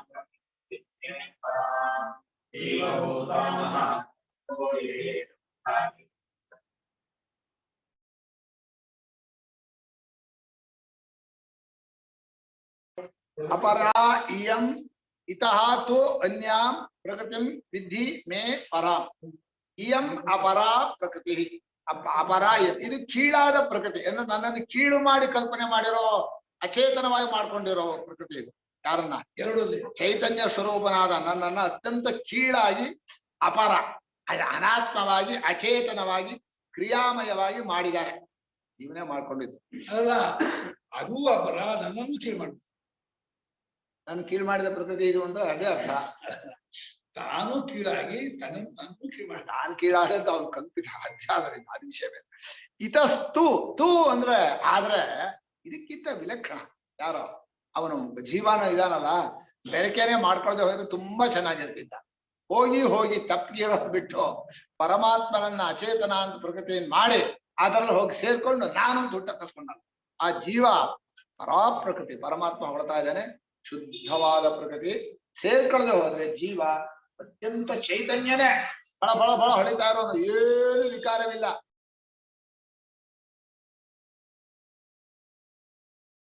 ಇದಷ್ಟು ಅನ್ಯಾಂ ಪ್ರಕೃತಿ. ಇದಕ್ಕಿಂತ ಅನ್ಯ ಅಂದ್ರೆ ಬೇರೆ ಅಂತಲ್ಲ, ಇದಕ್ಕಿಂತ ವಿಲಕ್ಷಣವಾದ ಪ್ರಕೃತಿ. ಅನಾತ್ಮಕ್ಕಿಂತ ವಿಲಕ್ಷಣ ಅಂದ್ರೆ ಆತ್ಮ ಸ್ವರೂಪವಾಗಿರುವ ನನ್ನ ಜೀವರೋ. ಪರಮಾತ್ಮನಿಗೆ ಈ ಜೀವರು ನನ್ನ ಆತ್ಮ ಅಂತ ಬಹಳ ಇಷ್ಟ. ಯಾರ ಹೇಗಾರು ಇರ್ಲಿ, ಜೀವನ ದೇಹ ಅನಾತ್ಮವಾದ್ದು. ಆತ್ಮನಾಗಿರೋ ಜೀವ ಅನೇನ ಜೀವೇನ ಆತ್ಮನ ಯಾರು ಹೇಳಲ್ಲ. ನನ್ನ ಆತ್ಮ ಅಂತ ಪರಮಾತ್ಮ ಒಬ್ಬನ್ ಬಿಟ್ರೆ ಇನ್ನು ಹೊರಗಿನವರೆಲ್ಲ ನಮ್ಮವ್ರನ್ನ ದುಡಿಸ್ಕೋತಾರೆ, ಆಮೇಲೆ ಬಿಸಾಕ್ತಾರೆ. ಆತ್ಮನಿಗೆ ಇದು ಪ್ರಪಂಚದ ಅಷ್ಟೂ ಪ್ರೇಮ ಮಹಾಸ್ವಾರ್ಥ ಪ್ರೇಮ. ಈಗ ಪರಮಾತ್ಮ ವಿಲಕ್ಷಣವಾದಂತಹದ್ದು, ಶುದ್ಧವಾಗಿರುವಂತಹದ್ದು ಜೀವ ಚೈತನ್ಯ ಪ್ರಕೃತಿ. ಯಾವ ಕ್ರಿಯೆಯೂ ಮಾಡ್ತಾನೆ ಇರೋಲ್ಲ ಅಂತ ಪ್ರಕೃತಿ. ಮೇ ಪರಾಂ ಪ್ರಕೃತಿ ವಿದ್ಧಿ, ನನ್ನ ಪರವಾದ ಶ್ರೇಷ್ಠವಾದ ಮೂಲ ಸ್ವರೂಪ ಕಣಪ್ಪ. ನಾನ್ ಬೇರೆ ಅಲ್ಲ, ಅವನ್ ಬೇರೆ ಅಲ್ಲ. ಈ ರೀತಿ ಎರಡಿದೆ. ಜೀವಭೂತಾಂ ಪಾಪ ಹೋಗಿ ಪ್ರಾಣದಲ್ಲಿ ಅಭಿಮಾನ ಪಟ್ಕೊಂಡು ಜೀವ. ನ್ಯಾಯ ತಪ್ಪಿದ್ರೆ ಅಧ್ಯಕ್ಷನಾಗಿ ಸಾಕ್ಷಿಯಾಗಿ ಇರ್ತಿದ್ದ, ಕಲ್ಪನೆ ಮಾಡಿ ಅಧ್ಯಾಸದಿಂದ ಹೋಗಿ ಜೀವನಾಗ್ಬಿಟ್ಟ. ಯಾರೋ ಪರಾಪ್ರಕೃತಿ ಪರಮಾತ್ಮ ಜೀವನಾದಂತಲ್ಲ. ಜೀವಭೂತಾಂ ಮಹಾಬಾಹೋ ಮಹಾಂತೌ ಬಾಹೂ ಯಸ್ಯ. ಭಾರಿ ತೋಳು ಬಲ ಇದೆ ಅರ್ಜುನಿಗೆ. ಕೂಗ್ತಾ ಇದ್ದಾನೆ, ನೀನ್ ಮಹಾಬಾಹೋ, ಭಾರಿ ಯುದ್ಧ ಮಾಡೋ ನೀನು. ಈ ಜೀವಭೂತಾಂ ಇದೆಯಲ್ಲ ಜೀವಭೂತ, ಇದು ಯಾವ್ದು ಸಾಯ್ದೇ ಇರೋದು. ಇದು ಎಷ್ಟು ತೋಳಿದ್ರು ಅಷ್ಟೆ. ಯಯಾ ಇದಂ ಜಗದ್ಧಾರ್ಯ. ಯಾವ ಜಗತ್ತನ್ನ ಈ ಜೀವ ತನ್ನ ತಪ್ಪು ಕಲ್ಪನೆಯಿಂದ ಧಾರಣೆ ಮಾಡಿದಾನೆ, ತಪ್ಪಲಿಗೆ ಹೋಗ್ಬಿಟ್ರೆ ಸತ್ತೋಗ್ಬಿಡುತ್ತೆ ಜಗತ್ತು, ಇಲ್ಲ ಅಂತ ಆಗ್ಬಿಡುತ್ತೆ, ಬಾಧೆ ಆಗ್ಬಿಡುತ್ತೆ. ಮನುಷ್ಯನ ತಪ್ಪುಗಳಿಕೆಯಿಂದ ಹಾವು, ಹೆಡೆ, ಪೊರೆ, ಮತ್ತ ಅಪ್ಪ ಅಮ್ಮ ಎಲ್ಲ ಹುಟ್ಕೊಂಡಿದ್ರು. ಹಗ್ಗ ಅಂತ ತಿಳ್ಕೊಂಡು ಕೂಡಲೇ ಎಲ್ಲ ಸತ್ತ ಹೋದ್ರ ಹಿಂದೂ ಇರ್ಲಿಲ್ಲ, ಈಗಲೂ ಇಲ್ಲ, ಮುಂದೂ ಇಲ್ಲ ಗೊತ್ತಾಗ. ಯಯೇದಂ ಧಾರ್ಯತೆ ಜಗತ್. ಆ ಪರಮಾತ್ಮನು ಜೀವನಾಗಿ ಈ ಜಗತ್ತನ್ನ ತಪ್ಪು ತಿಳುವಳಿಕೆಯಿಂದ ಧಾರಣೆ ಮಾಡಿದ್ದಾನೆ. ಪ್ರಾಣವನ್ನು ಧಾರಣೆ ಮಾಡ್ದ, ಬುದ್ಧಿಯನ್ನು ದಾನ ಮಾಡ್ಕೊಂಡ, ತಪ್ಪು ತಿಳಿಕೆಯಿಂದ ಜಗತ್ತನ್ನೆಲ್ಲ ಕಲ್ಪಿಸ್ಕೊಂಡ. ಅದನ್ನ ಜೀವರೂಪನಾದ ಇದರಿಂದ ಈ ಜಗತ್ತನ್ನ ಧಾರಣೆ ಮಾಡ್ತಾನೆ. ಅದನ್ನ ನಿಜವಾಗಿ ಹೇಳೋದಾದ್ರೆ ಇವರಿಬ್ರು ಸೇರ್ಕೊಂಡು ಜಗತ್ತನ್ನ ತೋರಿಸ್ತಾ ಇದ್ದಾರೆ. ಯಾರಿಬ್ರು? ಅನಾತ್ಮವಾದ 8 ಪ್ರಕೃತಿಗಳು, ಪರಾಪ್ರಕೃತಿಯ ಜೀವರು, ಇವರಿಬ್ರು ಬೆರಕೆಯಾಗಿ ಜಗತ್ತಾಗಿ ತೋರ್ತಾ ಇದ್ದಾರೆ. ಆದ್ರೆ ಇವರಿಬ್ಬರು ಪರಮಾತ್ಮನ್ ತಿಳ್ಕೊಳ್ಳೋಕ್ ಸಾಧನವೇ. ನಿಜವಾಗಿ ಇಬ್ಬರಲ್ಲಿ ಒಬ್ಬನ್ ಪರಾಪ್ರಕೃತಿ ತನ್ನ ಕಡೆ ಇಟ್ಕೊಂಡ, ಇನ್ನೊಂದು ಅಪರಾಪ್ರಕೃತಿ ಮಾಡ್ಕೊಂಡು ಪರಮಾತ್ಮ. ಇವರಿಬ್ಬರು ಕಾರಣ ಅಂತ ಹೇಳೋಕ್ಕಿಂತ ನಾನೇ ಕಾರಣ ಅಂದ. ನನ್ನನ್ನೇ ತಪ್ಪು ತಿಳ್ಕೊಂಡಿರೋದ್ರಿಂದ ಪರಮಾತ್ಮನನ್ನೇ ತಪ್ಪಾಗಿ ತಿಳ್ಕೊಂಡಿದ್ರಿಂದ ಯಾರ ಕಾರಣ? ಪರಮಾತ್ಮನೇ ಕಾರಣ. ತಪ್ಪು ತಿಳ್ಕೊಂಡು ಒಂದು ಜೀವನೇ ಆದ್ರಿಂದ ಯಾರು ಜಗತ್ತಿನ ಧಾರಣೆ ಮಾಡಿದವರು? ಜೀವನೇ. ಒಂದ್ಸಲ ಜೀವ ಇವೆರಡೇ ಕಾರಣ, ನಾನೇ ಕಾರಣ ಅಂತ ಭಗವಂತ ಹೇಳ್ತಾನೆ. ಇರೋ ಹುಟ್ಟಿದೇ ಇರೋ ಜಗತ್ತಿಗೆ ಅಪರ ನಪರ ನಿಕೃಷ್ಟ ಅಶುದ್ಧ ಅನರ್ಥಕರಿ ಸಂಸಾರ ಬಂಧನಾತ್ಮಿಕ ಎಂ. ಅಪರ ಅಂದ್ರೆ ಪರವಲ್ಲದೆ ಇರೋದು ಅಪರ ಅಂದ್ರೆ ಬರೀ ಅಷ್ಟೇ ಅಲ್ಲ, ವಿರೋಧಾರ್ಥವು. ನಿಕೃಷ್ಟ ಕೀಳು, ಹೆಚ್ಚಿನದಲ್ಲ ಅಂದ್ರೆ ಕೀಳು, ಅಷ್ಟೇನ್ ಚೆನ್ನಾಗಿಲ್ಲ ಅಂದ್ರೆ ಅಲ್ಲಿ ಕೀಳು ಅಂತ ಅರ್ಥ ಬಂದ್ಬಿಡತ್ತ. ಹೆಚ್ಚಿನದಾಗಿ ಇಲ್ಲ ಅನ್ನೋ ಶಬ್ದಕ್ಕೆ ಇನ್ನೊಂದು ಅರ್ಥ ಬಂದ್ಬಿಡುತ್ತೆ. ಆ ಭಾರಿ ಬುದ್ಧಿವಂತ ಅಲ್ಲ ಅವನು ಅಂದ್ರೆ ತಟ್ಟಾನ್ ಬೇರೆ ಹೇಳಲಿಲ್ಲ. ಹೀಗೆ ನಿಕೃಷ್ಟ ಕೀಳಾದಂತಹದ್ದು ಈ 8 ಪ್ರಕೃತಿಗಳು. ಮಹಾಭೂತ, ಅವ್ಯಕ್ತ, ಅಹಂಕಾರ, ಮಹತ್ತತ್ವ, ಇದು 8 ಪ್ರಕೃತಿಗಳು. ಅಶುದ್ಧ, ಭಾರಿ ಕ್ರಿಯೆ ಮಾಡಿ ಗಲೀಜು. ದೇಹ ಎಷ್ಟು ಗಲೀಜೋ ಆ ದೇಹ ಕಾರಣವಾದ ಪಂಚಭೂತಗಳು ಕೂಡ ಅಚೇತನವಾದ್ರಿಂದ ಕ್ರಿಯೆಯಿಂದ ಕೂಡಿದ್ರಿಂದ ಅಶುದ್ಧವಾಗಿದ್ದು. ಅನರ್ಥಕರಿ, ಬರೀ ಕ್ಲೇಶವನ್ನ, ದುಃಖವನ್ನ, ಭಯವನ್ನ, ಬಂಧನವನ್ನ ಉಂಟು ಮಾಡೋದು ಅಷ್ಟೇ. ಅದನ್ನ ನಾನು ಪ್ರೀತಿಸ್ಬಿಟ್ರೆ ಹಾಗೆ ಮರ್ತು ಯಾವುದೋ ಅಪರಾ ಪ್ರಕೃತಿ ಈ ದೇಹದಲ್ಲಿ ಸೇರ್ಕೊಂಡಿದೆಯಲ್ಲ 8, ಈ 8 ಕೂಡ ದೇಹವನ್ನು ಹಿಡ್ಕೊಂಡು ಆ ದೇಹದಲ್ಲಿ ಬಂದು ಅದರಲ್ಲಿ ಆ ನಾನು ಅನ್ನೋದು ಹಾಕಿ ಕರ್ಮ ಮಾಡು, ಅದನ್ ಕಲಿ ಇದನ್ ಕಲಿ ಅಂತ ಹೇಳಿ ಚೆನ್ನಾಗಿ ದುಡಿಸ್ಕೊಳತ್ತೆ. ಸಂಸಾರ ಬಂಧನಾತ್ಮಿಕ, ಕರ್ತೃತ್ವ ಭೋಕ್ತೃತ್ವ ಮೊದಲಾದ ಸಂಸಾರ ಬಂಧನಗಳನ್ನ ಈ ಅಪರಾ ಪ್ರಕೃತಿಯಲ್ಲಿ ಜೀವ ಸೇರ್ಕೊಂಡಿರೋದೇ ಕಾರಣ. ಅಧ್ಯಾಸದಿಂದ ತಾನೇ ಅವನಿಗೆ ಬಂದದ್ದು. ಪಾರತಂತ್ರ್ಯ ಬಹಳ ಕಷ್ಟ. ಎಲ್ಲಿವರೆಗೆ ನಮಗೆ ಇನ್ನೊಬ್ಬರು ಅಧೀನವಾಗ್ತೀವಿ? ಅದಕ್ಕೆ ನಮ್ಗೆ ಯಾವಾಗಲೂ ನಾವ್ ಹೇಳ್ದವ್ರು ಎಲ್ಲ ಕೇಳ್ರಿ, ನಮ್ಮ ಮಾತನ್ನ ಎಲ್ಲ ಕೇಳ್ರಿ ಅಂತಾರೆ. ಜ್ಞಾನ ಎಷ್ಟಾದ್ರೂ ಇರಲಿ, ನಡೀರಿ ನಾವ್ ಹೇಳೋದ್ ಕೇಳ್ರಿ ನೀವು ಅಂತಾರ. ನಾವ್ ಹೇಳೋದ್ ಕೇಳ್ರಿ ಅಂತ ಕಿವಿ ಕೊಟ್ಟು ಕೇಳೋದ, ನಡೆಸ್ಕೊಡೋದೋ ಅರ್ಥ ಆಗಲ್ಲ. ಸ್ವಲ್ಪ ತಡೀರಿ ಸ್ವಾಮಿ, ನಮ್ಮ ಮಾತನ್ನ ಕೇಳಿ ಅಂತಾರೆ. ಅಂದ್ರೆ ನೀವ್ ಹೇಳೋದ್ ನಿಲ್ಸ್ರಿ, ನಾವು ಪ್ರತಿಯೊಬ್ಬ ಜೀವರಿಗೂ ಎಲ್ಲಾ ಸಂಸ್ಥೆ ಅಲ್ವಾ, ಎಲ್ಲಾ ಸಂಸ್ಥೆ ಏನೇನ್ ಮಾಡ್ತಾ ಇದೆ ಅಲ್ಲ. ಪ್ರಪಂಚದ ಅಜ್ಞಾನಿಗಳೇ ಉಪದೇಶ ಮಾಡೋದಲ್ಲ, ಅವರಿಗೆ ಅಧಿಕಾರ ಇರೋದು. ಗಾರ್ಗ್ಯ ಹೇಳ್ಕೊಂಡು, ಗಾರ್ಗ್ಯ ಸಂಪ್ರದಾಯ ಅಜಾತ ಶತ್ರುವಿಗೆ ಎಷ್ಟು ಹೇಳ್ದ ಬ್ರಹ್ಮ ಅಂತ, ಒಂದಲ್ಲ ಎರಡಲ್ಲ. ಹೀಗೆ ಬಂಧನಾತ್ಮಿಕ ಸಂಸಾರ ಬಂಧನವನ್ನ ಉಂಟು ಮಾಡುವ ಅಪರಾ ಪ್ರಕೃತಿ, ಕೀಳಾದ ಪ್ರಕೃತಿ. ಜೀವ ತಪ್ಪಿಗಿದ್ರೆ ಅದನ್ನ ನಾನು ಮಾಡ್ಕೊಳ್ಳದೆ ಹೋಗಿದ್ರೆ ಅದಕ್ಕೆ ಶಕ್ತಿ ಇರಲಿಲ್ಲ, ಅದಕ್ಕೆ ಅಸ್ತಿತ್ವವೇ ಇರಲಿಲ್ಲ. ಅದನ್ನ ಹೋಗಿ ನಾನು ಸೇರ್ಕೊಂಡ ಆ ಕ್ರಿಯೆಯನ್ನ ನಾನೇ ಮಾಡದೆಯಿಂದ ಹಿಡ್ಕೊಂಡ್ಬಿಡ್ತು. 8 ಭೂತಗಳು ಪಿಶಾಚಿಗಳು ಹಿಡ್ಕೊಳಲ್ವಾ? ಭೂತ ಪ್ರೇತ ಪಿಶಾಚಿಗಳು ಈ ಮಹಾಭೂತಗಳೆಲ್ಲ ಹಿಡ್ಕೊಂಡ್ಬಿಟ್ಟು. ಸಣ್ಣ ಭೂತ ಹಿಡ್ಕೊಂಡ್ರೆ ಬಿಡಿಸ್ಕೊಳಕ್ಕಾಗಲ್ಲ. ಈ ಜೀವನ ಮಹಾಭೂತಗಳು ಹಿಡ್ಕೊಂಡಿವೆ. ಅಯ್ಯೋ ಅಯ್ಯೋ. ಇತಃ ಅಸ್ಯಾಹ ಯಥೋಕ್ತಾಯಾಹ, ಹೀಗೆ ಹೇಳಿದ 8 ಪ್ರಕೃತಿಗಳಿಗಿಂತ ಅನ್ಯಾಂ ಅಂದ್ರೆ ವಿಲಕ್ಷಣ ಅರ್ಥಲೆ, ಇದು ಬೇರೆ, ಅದು ಬೇರೆ. ಇದಂತುತೆ, ಅದು ಸತ್ತ ಮೇಲೆ ಸೇರೋದು 8ನೇ ಅಧ್ಯಾಯದಲ್ಲಿ. ಇದಂತುತೆ ಇಲ್ಲೇ ಗೊತ್ತಾಗೋದು ಅಂತ 9ನೇ ಅಧ್ಯಾಯದಲ್ಲಿ. ಆರಂಭದಲ್ಲಿ ತೂ ಶಬ್ದದ ಸ್ವಾರಸ್ಯ ಬಹಳ ಅದು ಹಿಂದೋಗಿತ್ತು. ಅದ್ಭುತ. ಏಷತುವಾದಿ ವದತಿ. ಅಲ್ಲೇ ಸನತ್ ಕುಮಾರರು ನಾರದನ ಹೇಳುವ ಏಷತುವಾದಿ ವದತಿಯ ಸತ್ಯೇನ, ಸುಳ್ಳಲ್ಲೇ ಹೆಚ್ಚು ನೋಡುದು ಹೇಳ್ತಾ ಇದ್ದೆ. ಸತ್ಯ ಒಂದಿದೆಯಲ್ಲೇನೆ, ಹೆಚ್ಚು ಇಲ್ಲ ಕೀಳು ಇಲ್ಲ. ಅದಕ್ಕಿಂತ ಭೂಮಾ ಭೂಮಾ ಭೂಮಾ ಭೂಮಾ ಅಂತ ಕೇಳ್ತಾ ಇದ್ದ. ಅಸ್ತಿ ಭಗವೋ ನಾಮ್ನೋ ಭೂಯ ಆಯ್ತು, ನಾಮ್ನೋ ಭೂಯೋ ಸ್ಥಿತಿ ಅಂತ ಹೇಳ್ತಾ ಇದೆ. ಭಾಷೆ ಬಹಳ ಅದ್ಭುತ. ಹೀಗೆ ಇದಕ್ಕಿಂತ ವಿಲಕ್ಷಣವಾದ ವಿಶುದ್ಧವಾದ ನನ್ನ ಪ್ರಕೃತಿ ಇದೆಯಲ್ಲ, ನಾನೇ ಆಗಿರೋದು. ಮಮ ಆತ್ಮಭೂತಾಂ ವಿದ್ಧಿ, ನನ್ನ ಸ್ವರೂಪವೇ ಆಗಿದೆ ಕಣೋ. ಯಾವ ಜೀವರು ಎಷ್ಟೇ ಹೋರಾಡಿದ್ರು ಪರಮಾತ್ಮನಿಂದ ಬೇರೆ ಚಂಡಾಡಿದ್ರು ನಾನ್ ಬೇರೆ ನೀನು ಆಗೋಕ್ ಸಾಧ್ಯವೇ ಇಲ್ಲ. ಆತ್ಮಭೂತಾಂ ವಿದ್ಧಿ ಮೇ ಪರಾಂ ಪ್ರಕೃಷ್ಟಾಂ, ಅತ್ಯಂತ ಶ್ರೇಷ್ಠವಾದಂತಹ ನನ್ನ ಸ್ವರೂಪ ಅದು ಬಹಳ ಉತ್ತಮೋತ್ತಮವಾದಂತಹದ್ದು. ಜೀವಭೂತಾಂ ಕ್ಷೇತ್ರಜ್ಞ ಲಕ್ಷಣ, ಅಲ್ಲೊಂದು ಕಾರಣ ಇದೆ. ಜೀವಭೂತ ಯಾಕಂದ್ರೆ ಭೂತಗಳು ಸೇರಿದ ಜೀವನ ಬಂತು. ಆ ದೇಹಾದಿ ಪಂಚಭೌತಿಕ ದೇಹದಲ್ಲಿ ಇವನು ಹೋಗಿ ಹಿಡ್ಕೊಂಡು ಸೇರ್ಕೊಂಡ್ಬಿಟ್ಟಲ್ಲ. ಜೀವಭೂತ ಕ್ಷೇತ್ರಜ್ಞ ಲಕ್ಷಣ, ಜೀವನಾಗಿ ಕೂತ್ಕೊಂಡಿದ್ದಾನೆ. ಪ್ರಾಣಧಾರಣ ನಿಮಿತ್ತ ಭೂತ, ಪ್ರಾಣಧಾರಣೆಗೆ ಈ ಜೀವನೇ ಕಾರಣ. ಜೀವ ಕರ್ಮ ಮಾಡದೆ ಹೋದ್ರು ಆ ಮಾಡಿರೋ ಕರ್ಮವೆಲ್ಲ ನಂದು ಅಂತೇಳಿ ಅದಕ್ಕೆ ತಕ್ಕ ಹಾಗೆ ಪ್ರಾರಬ್ಧ ಕರ್ಮ ಆ ಪ್ರಾಣದಲ್ಲಿ ಸೇರ್ಕೊಂಡು ಜೀವ ಪ್ರಾಣ ಧಾರಣೆ ಪ್ರಾಣ ಇದ್ರೆ ನಾನು ಇರ್ತೀನಿ ಅಂತಂದ. ನಿಜವಾಗಿ ಜೀವ ಇದ್ರೆ ಪ್ರಾಣ ಇರ್ತಾನೆ ಅಂತ ಹೇಳ್ಬೇಕಾಯ್ತು. ಉಲ್ಟಾ ಹೇಳ್ಬಿಟ್ರು. ಏನೋ ಪ್ರಾಣ ಇದ್ರೆ ನಾವಿರ್ತೀವಿ, ಪ್ರಾಣ ಇದ್ರೆ ನೀವಿರೋದ, ನೀವಿದ್ರು ಪ್ರಾಣ ಇರೋದು, ನಾವಿರೋದಕ್ಕೆ ನಮ್ ಕರ್ಮ ಕಾರಣ ಅಂತ.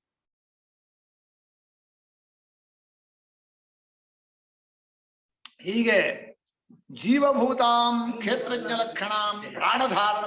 ಈ ಭಾಷ್ಯದ ಸ್ವಾರಸ್ಯ ಇದೆಯಲ್ಲ, ಎಷ್ಟು ಕುಡಿದ್ರು ಇನ್ನೂ ಉಳಿದಿರತ್ ಕಂಡ್ರೆ. ಏನು ಎಲ್ಲ ಕ್ಷೇತ್ರವನ್ನು ಅರಿಯೋನು ಪಾಪ, ಹೋಗಿ ಸಿಗ ನೋಡೋನು, ನೋಡಿಸ್ಕೊಳ್ಳೋದ್ರಲ್ಲಿ ಹೋಗಿ ಮುಳುಗೋದ. ಕ್ಷೇತ್ರಗಳನ್ನು ಅರಿಯೋನು ಕ್ಷೇತ್ರಜ್ಞ ಅಲ್ವಾ. ಕ್ಷೇತ್ರ ಅಂದ್ರೆ ಈ 8 ವಿಲಕ್ಷಣವಾದ ಅಚೇತನವಾದ ಪ್ರಕೃತಿ, ಗಲೀಜಾದಂತಹ 8 ಕ್ಷೇತ್ರಗಳನ್ನ ಆಪಾದ ತಲಮಸ್ತಕಂ ಇದಂ ಶರೀರಂ ಕೌಂತೆಯ ಏತದ್ಯೋ ವೇತ್ತಿ ತಂ ಪ್ರಾಹು ಕ್ಷೇತ್ರಜ್ಞ. ಇಲ್ಲಿಂದ ಅಲ್ಲಿವರೆಗೂ ನೋಡ್ತಾ ಇದ್ದಾನಲ್ಲ, ಬರೀ ನೋಡಿದ್ರೆ ಸಾಕಾಗಿತ್ತು.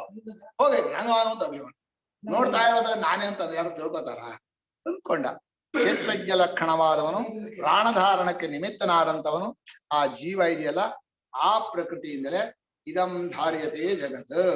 ನಾನೇ ಜೀವನಾಗಿ ಪ್ರವೇಶ ಮಾಡಿ ಈ ಜಗತ್ತನ್ನ ಧಾರಣೆ ಮಾಡಿದೆ. ಧಾರಣೆ ಮಾಡದ್ರೆ ತಪ್ಪು ತಿಳುವಳಿಕೆಯಿಂದ ಬಿಡಿ ಬಿಡಿ ಬಿಡಿ ಮಾಡಿದೆ. ನಾಮಾನಿ ರೂಪಾಣಿ ವಿಚಿತ್ಯಧೀರ. ದೀರ್ಘ ಆಗ್ಬೇಕಾಯ್ತು, ವಿಚಿತ್ಯಾಧೀರ ಆಗ್ಬೇಕಾಯ್ತು. ವಿವೇಕಿ ಹೆಸರು ಕೊಟ್ಟ, ಅಂಥ ರೂಪ ಇಂಥ ಹೆಸರು ಅಂತ ಹೇಳಿ ಹೋಗಿ ಸೇರ್ಕೊಂಡ. ಅಂಥ ಜೀವನಾಗಿ ಸೇರ್ಕೊಂಡಿದ್ದಿಂದ ಮಯ ಅಂತಃಪ್ರವಿಷ್ಟೆಯ ಜಗತ್ ಧಾರಿಸಿದೆ. ಈ ಜಗತ್ತನ್ನ ನಾನೇ ಜೀವರೂಪವಾಗಿ ಧಾರಣೆ ಮಾಡಿದ್ದೀನಿ ಅಂದ. ಈಗ ನಮಗೊಂದು ಸಂದೇಹ ಇದೆ. ಜೀವನೋ ಪರಾಪ್ರಕೃತಿ, ಅಪರಾಪ್ರಕೃತಿ 8 ಪಂಚಮಹಾಭೂತಗಳು, ಮಹತ್ತತ್ವ, ಅಹಂಕಾರ, ಅಹಂಕಾರ, ಮಹತ್ತತ್ವ, ಅವ್ಯಾಕೃತಿ. ಈ 8 ಭೂತಗಳು ಈ ಜೀವನು ಸೇರಿ ಜಗತ್ತನ್ನು ಸೃಷ್ಟಿ ಮಾಡಿದ್ರು, ಪರಮಾತ್ಮ ಸೃಷ್ಟಿ ಮಾಡಿದ್ನು ಅಂತ ಒಂದು ಜಿಜ್ಞಾಸ. ಈಗ ಎರಡನ್ನೂ ಭಗವಂತ ಇಲ್ಲಿ ಹೇಳ್ತಾನೆ. ಏತದ್ಯೋನೀನಿ ಭೂತಾನಿ ಸರ್ವಾಣಿ ಇತ್ಯುಪಧಾರಯ ಅಹಂ ಕೃತ್ಸ್ನಸ್ಯ ಜಗತಃ ಪ್ರಭವ ಪ್ರಲಯಸ್ತಥಾ. ಏತದ್ಯೋನಿ ಭೂತಾನಿ ಸರ್ವಾಣಿ ಉಪಧಾರಯ ಅಹಂ ಕೃತ್ಸ್ನಸ್ಯ ಜಗತಃ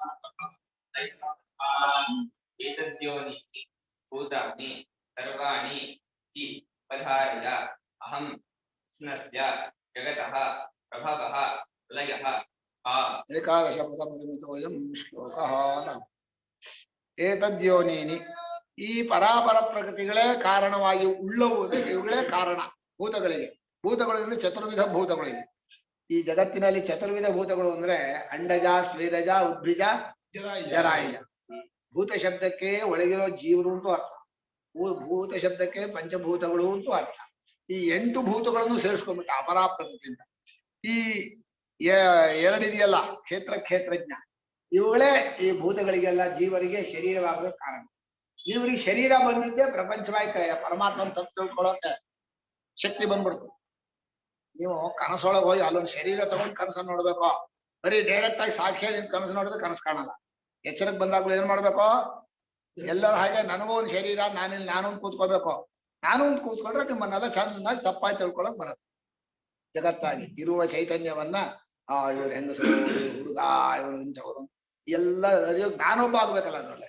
ಈಗ ಅವರ ಪೈಕಿ ಈ ಇಬ್ಬರು ಸೇರ್ಕೊಂಡು ಈ ಜಗತ್ತನ್ನ ಸೃಷ್ಟಿ ಮಾಡಿದ್ರು. ಆದ್ರೆ ಇವರಿಬ್ರು ಸೃಷ್ಟಿ ಮಾಡಿದ್ರು ಅಂದ್ರೆ ತಪ್ಪು ತಿಳ್ಕೊಂಡದ್ ನನ್ನನ್ನೇ. ಆದ್ರಿಂದ ಅಖಂಡ ಜಗತ್ತಿಗೆ, ಪರಾಪರಾ ಪ್ರಕೃತಿ ರೂಪವಾದ ಜಗತ್ತಿಗೆ ನಾನೇ ಕಾರಣ. ಅಹಂ ಕೃತ್ಸ್ನಸ್ಯ ಜಗತಃ ಪ್ರಭವಃ ಸೃಷ್ಟಿ ಪ್ರಳಯ. ನನ್ನಿಂದಲೇ ಹುಟ್ಟು, ನನ್ನಿಂದಲೇ ಅಡಗೋದು, ನನ್ನಲ್ಲೇ ಇರೋದು, ನಾನೇ ಆಗಿರೋದು ಅಂತ ಭಗವಂತ ಹೇಳಿದ. ಇದು ಕಾರ್ಯಕಾರಣ ಪ್ರಕ್ರಿಯೆ ಹೌದು, ಆದ್ರೆ ಲೋಕದ ಕಾರ್ಯಕಾರಣದಂತೆ ಅಲ್ಲ. ಇದೊಂದು ವಿಚಿತ್ರವಾದ ಪಾರಿಭಾಷಿಕ ಶಬ್ದ. ಲೋಕದಲ್ಲಿ ಕಾಲದೇಶದಲ್ಲಿ ಇದು ಏನೋ ತಪ್ಪಲಿಕೆಯಲ್ಲೇ ಉಂಟಾಗುವ ಒಂದು ವಿಚಿತ್ರ ಇದು. ಅದು ಹೊಂದ್ಸೋಕಾಗಲ್ಲ, ಯುಕ್ತಿಯಲ್ಲೇ ಕರೆಕ್ಟಾಗಿ ಅಡ್ಜಸ್ಟೇ ಆಗಲ್ಲ. ನೋಡಿ, ಒಳಗಡೆ ಹುಟ್ಟುವಾಗ ಒಂದು ರೊಟ್ಟಿ ಮಾಡ್ಕೊಡು ಅಂತ ಹೇಳಿ ಅಮ್ಮನ ಹತ್ರ ಈಗಲೇ ಮಾಡ್ಕೊ ಅಂತಂದ್ರೆ ಆಗಲ್ಲ, ತಡಿ ಟೈಮ್ ಬೇಕು ಅಂತ. ಎರಡನೇದು ಪ್ರಯತ್ನ ಮಾಡ್ಬೇಕು, ಅದಕ್ಕೆ ಸಾಧನಗಳು ಬೇಕು. ಹಾಗಾಗಿ ಎಲ್ಲ ಆದ್ಮೇಲೆ ಈಗ ಅಕ್ಕಿ ಹಿಟ್ಟು ರೊಟ್ಟಿಯಾಗಿ ಕಾಣುತ್ತೆ, ಕೊಡ್ತಾರೆ. ಈ ತಕ್ಷಣ ಹೀಗೆ ಮಾಡು ಅಂದ್ರೆ ಆಗಲ್ಲಪ್ಪ. ಆದ್ರೆ ಇಲ್ಲಿ ಹಾಗಲ್ಲ, ಆನಂದಿಗೆ ಹೋದ್ ಕೂಡಲೇ ಪ್ರಪಂಚ, ಎಚ್ಚರಿಕೆ ಬಂದ್ ಕೂಡಲೇ ಬರೀ ನಮ್ ತಪ್ಪು ತಿಳ್ಲಿಕ್ಕೆ ಅಂತ ಹೇಳಕ್ಕೂ ಆಗಲ್ಲ, ಕಾಣಿಸ್ತಾ ಇರತ್ತಲ್ಲ, ಅದನ್ನ ಅಲ್ಲೇನೋ ಒಂದ್ ಆಗಿದೆ ಅಂತ ಅನ್ಕೋಬೇಕು ಅಲ್ವನಾ. ಕಿಂಚ ಅದ್ಭುತ ಶಕ್ತಿ ಪರಾದೇವತಾಯ, ಕಿಂಚ ಅದ್ಭುತ ಶಕ್ತಿ ಪರಾದೇವತಾಯ ಭಾಷೆ. ಏತದ್ಯೋನೀನಿ ಅನ್ನೋ ಪದದಲ್ಲಿ ಒಂದು ಸೃಷ್ಟಿ ಕೆಲಸ ಮಾಡಿದ್ರೆ ಒಂದು ಕ್ರಿಯೆ ತಾನೆ. ಆ ಕರ್ಮ ಮಾಡೋಕೆ ಏನೋ ದೋಷ ಇರಬೇಕು. ಎಲ್ಲಾ ಕರ್ಮವು ಪ್ರವರ್ತನ ಲಕ್ಷಣ ದೋಷ ಅಂತ ಕ್ರಿಯೆ ಹಿಂದ್ಗಡೆ ಒಂದು ರಾಗದ್ವೇಷವೋ ಏನೋ ಇರ್ಬೇಕು. ಅದನ್ನ ಪರಮಾತ್ಮ ಏನ್ ಮಾಡ್ದ, ನಾನಲ್ಲ ಇವರಿಬ್ರು ಸೇರಿ ಮಾಡ್ಕೊಂಡಿದ್ದು. ಏತದ್ಯೋನಿ ಸೃಷ್ಟಿ ಕ್ರಿಯೆಯಲ್ಲಿ ಬರುವ ದೋಷವೆಲ್ಲ ತಪ್ಪಿಸ್ಕೊಳ್ಳೋಕೆ ಈ ಪರಾಪರ ಪ್ರಕೃತಿಗಳು ಇಬ್ರು ಸೇರ್ಕೊಂಡು ಸೃಷ್ಟಿ ಮಾಡ್ಬಿಟ್ರು, ತಪ್ಪು ತಿಳಿಕೆ ಮಾಡ್ಕೊಂಡು. ಏತೇ ಪರಾಪರೇ ಕ್ಷೇತ್ರ ಲಕ್ಷಣೆ ಪ್ರಕೃತಿ. ಆ ಉತ್ತರಾರ್ಧದಲ್ಲಿ ಚೆನ್ನಾಗಿದೆ, ಅದಕ್ಕೆ ಹೇಳಿದ್ದು ಪೂರ್ವಾರ್ಧ ಬೇರೆ ಉತ್ತರಾರ್ಧ ಬೇರೆ. ಪರಮಾತ್ಮ ಎಲ್ಲಿ ಜಾರ್ಕೋತಾನೆ, ನೀವೊಬ್ಬರೇನ ಜಾರ್ಕೊಳ್ಳೋದ, ಅವನಿಗೂ ಬರುತ್ತೆ ನೋಡಿ ಎಷ್ಟು ಚೆನ್ನಾಗಿದೆ ಅಂತ. ಏತೇ ಅನ್ನೋದು ಏತತ್ ಏತೇ ಏತಾನೇನ ಏಷ ಏತು ಏತೇನ ಅಲ್ವನಾ. ಏತತ್ ಏತೆ ಏತಾನೆ ಇರಲ್ವಾ, ಅದ್ರ ನಮಸ್ಲಿಂಗ ದ್ವೇಷನ ಇಲ್ವಾ. ಏಷ ಏತು ಏತೆ ಅದು ಏತೆ ಇದೆ, ಏಷ ಏತೆ ಯಾವ್ದಾಗ್ಬೇಕು. ಏತೇ ಬರಾಬರೇ ಕ್ಷೇತ್ರ ಲಕ್ಷಣೇ ಪ್ರಕೃತಿ. ಏನ್ ಭಾಷ್ಯ ಅಂದ್ರೆ ಏನು ಸುಂದರ. ಏತೇ ಅಂದ್ರೆ ಪರಾಪರೇ ಅಂದ್ರು. ಹೆಚ್ಚಿನದಾದ ಪ್ರಕೃತಿ ಯಾರಪ್ಪ, ಜೀವ. ಜೀವ. ಕೀಳಾದ ಪ್ರಕೃತಿ ಯಾವುದು, ಎಂಟು ಭೂತ. ಇವರಿಬ್ಬರು ಕ್ಷೇತ್ರ ಜ್ಞಾನ 13ನೇ ಅಧ್ಯಾಯದಲ್ಲಿ ಹೇಳ್ತಾನೆ. ಭಾಷ್ಯಕಾರ ಇಲ್ಲೇ 13ನೇ ಅಧ್ಯಾಯದ ಏನು ಭಾಷ್ಯಕಾರ ದೃಷ್ಟಿ ಇದ್ರೆ 13ನೇ ಅಧ್ಯಾಯದಲ್ಲಿ ಕ್ಷೇತ್ರ ಜ್ಞಾನ ಕರೀತಾನೆ. ಅಲ್ಲಿ ಕ್ಷೇತ್ರ ಜ್ಞಾನ ಕರೆದಿರೋದು ಈ 8 ಭೂ ಪ್ರಕೃತಿಗಳು ಈ ಜೀವರನ್ನೇ ಅಲ್ಲಿ ಹೇಳಿರೋದು. ಇದು ಸೃಷ್ಟಿಗೆ ಕಾರಣ ಅಂತ ಹೇಳೋ ಉದ್ದೇಶ ತಿಳ್ಕೊಳ್ಳೋ ಕಾರಣ ಅಂತ. ಕಾರಣ ಅಂದ್ರೆ ಸಾಧನ. ಇವುಗಳಿಂದ ಹುಟ್ಟಿದೆ ಅಂದ್ರೆ ಇವುಗಳಿಂದ ತಿಳ್ಕೊ ಅಂತ ಅಲ್ವಾ. ಅಲ್ಲೂ 13ನೇ ಅಧ್ಯಾಯದಲ್ಲೂ ಇದೇ ಕಾರಣ ಅಂತ ಹೇಳಿದ.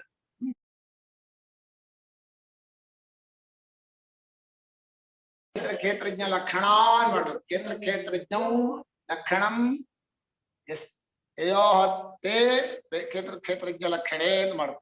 ವ್ಯಾಕರಣ ಕಟಕ ಹೇಳಬೇಕು. ಪ್ರಕೃತಿ ಯೋನಿ ಅನ್ನೋದು ಯೋನಿಯರ್ ದ್ವಯೋಹ ಇದೆ, ಯಾವ ಲಿಂಗಾರ ಹೇಳ್ಕೊಳ್ಳಿ, ಅದು ಕಾರಣ ಅನ್ನೋ ಅರ್ಥದಲ್ಲಿ. ಎರಡು ಲಿಂಗ ಇದೆ. ಏಷ ಯೋನಿ ಏಷಃ ಯೋನಿ ಏಷ ಯೋನಿ ಸರ್ವಸ್ಯ. ಅದು ಏಷ ಜೀವ ಅಗಮ್ಯೋ ನಿರ್ದ್ವಯೋ ಶಿಷ್ಣೋ ಮೇಢೋ ಪುಲ್ಲಿಂಗ ಸ್ತ್ರೀಲಿಂಗ. ದ್ವಯೋ ಅನ್ನೋಗ್ಲ ಅದು ಸ್ತ್ರೀಲಿಂಗ ಪುಲ್ಲಿಂಗಕ್ಕೆ ದ್ವಯೋ ಅಂತ ಹೇಳೋದು, ಅದು ಪುಲ್ಲಿಂಗ ಇದೆ ದ್ವಯೋ ಹೇಳೋದು. ಮುಂಚೆನೆ ಪ್ರತಿಜ್ಞೆ ಮಾಡ್ಬಿಟ್ಟಿದ್ದಾರೆ. ತ್ರಿಷು ಅಂದ್ರ 3 ಲಿಂಗ, ದ್ವಯೋ ಅಂದ್ರೆ 2 ಸ್ತ್ರೀಲಿಂಗ ಪುಲ್ಲಿಂಗ, ಒಂದೊಂದು ಅಲ್ಲ ಅಸ್ತ್ರೀ ಅಂದ್ರೆ ಬಾಕಿ ಉಳಿದಿದ್ದು 2. ಸ್ತ್ರೀಲಿಂಗ ಪರಿಭಾಷೆ ಬಹಳ ಅಮರ ಕಾಲ ಪರ್ಫೆಕ್ಟ್. ಅಮರ ಹೇಳಿದೀನಿ ಅದನ್ನ, ಚೆನ್ನಾಗ್ ಬರತ್ತ ಅಮರ. ಇಲ್ಲಿ ಸ್ತ್ರೀಲಿಂಗ ಅಲ್ವಾ ಗುರುಗಳೇ?